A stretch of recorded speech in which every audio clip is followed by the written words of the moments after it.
દર્શક મિત્રો, કનેક્ટ ગુજરાતના સીજી એક્સપ્રેસ ન્યૂઝમાં હું આકાંક્ષા આપ સૌનું સ્વાગત કરું છું। નજર કરીએ દેશ, દુનિયા અને રાજ્યની તમામ ખબરો પર। રાજ્યમાં આજ અને આવતીકાલની હવામાનની આગાહીની વાત કરીએ તો આજે વાતાવરણમાં ખાસ ફેરફાર જોવા નહીં મળે, પણ આવતીકાલથી મહત્તમ તાપમાનમાં 2 થી 3 ડિગ્રીનો વધારો થતા મોટાભાગના શહેરોમાં ગરમીનો પારો 42 ડિગ્રીએ પહોંચી શકે છે। વડોદરા શહેરના સમતલ વિસ્તારમાં ગુજરાત હાઉસિંગ બોર્ડ પાસે 20 એપ્રિલની રાત્રે 10:30 વાગ્યાની આસપાસ 3 માળનો સૂર્યકિરણ ફ્લેટ ધરાશાયી થતા દોડધામ મચી હતી। બિલ્ડિંગ હલતી હોવાની જાણ થતા ફ્લેટમાં રહેતા રહીશોએ જીવ બચાવવા ભાગદોડ કરી। સુરતના કામરેજ વિસ્તારમાં એક ગંભીર અકસ્માતની ઘટના સામે આવી હતી। નવાગામ બ્રિજ પર એક પિકઅપ પલટી મારી ગઈ હતી, જેને લઈને ટ્રાફિક જામ થઈ જતા સુરત જિલ્લા ટ્રાફિક પોલીસ અને NHAI વિભાગની ટીમ ટ્રાફિક હળવો કરાવતી હતી।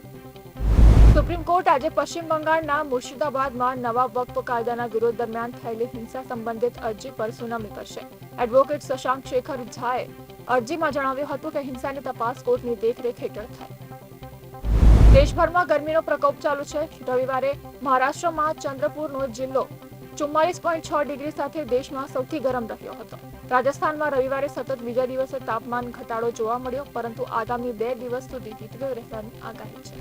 ઝારખંડના બોકારોમાં સોમવારે સવારે સુરક્ષા દળોની સાથેની એન્કાઉન્ટરમાં 8 નક્સલવાદીઓ માર્યા ગયા। આ એન્કાઉન્ટર જિલ્લાના લુગુ અને ઝુમરા ટેકરીઓ વચ્ચેના જંગલ વિસ્તારમાં થયું હતું।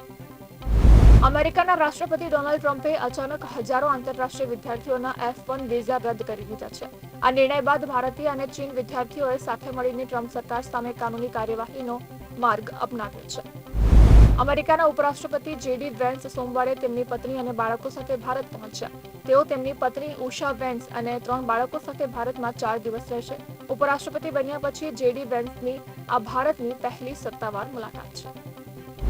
Actor director Anurag Kashyap film ફૂલેને સમર્થન આપવા બદલ વિવાદમાં છે। અનુરાગ વિરુદ્ધ અગાઉમાં મુંબઈમાં અને હવે ઇન્દોરમાં પણ ફરિયાદ દાખલ કરવામાં આવી છે। ડિરેક્ટર પર પોતાના વાંધાજનક નિવેદનોથી બ્રાહ્મણ સમુદાયની ધાર્મિક લાગણીઓને દુભાવવામાં આવી હોવાના આક્ષેપ છે। સામંથા અને દિગ્દર્શક રાજ નિધિમોરુ સાથે તિરુપતિ બાલાજી ખાતે દર્શને ગયા હતા। બંને ફરી જાહેરમાં સાથે દેખાતા તેમની વચ્ચે ડેટિંગ ચાલતું હોવાની અટકળોને જોર મળ્યું છે। તો આ તક કનેક્ટ ગુજરાતના આજના સીજી એક્સપ્રેસ ન્યૂઝ નવા સમાચારો અને વધુ અપડેટ માટે તમે જોડાયેલા રહો કનેક્ટ ગુજરાત સાથે। ત્યાં સુધી મને રજા આપશો। નમસ્કાર।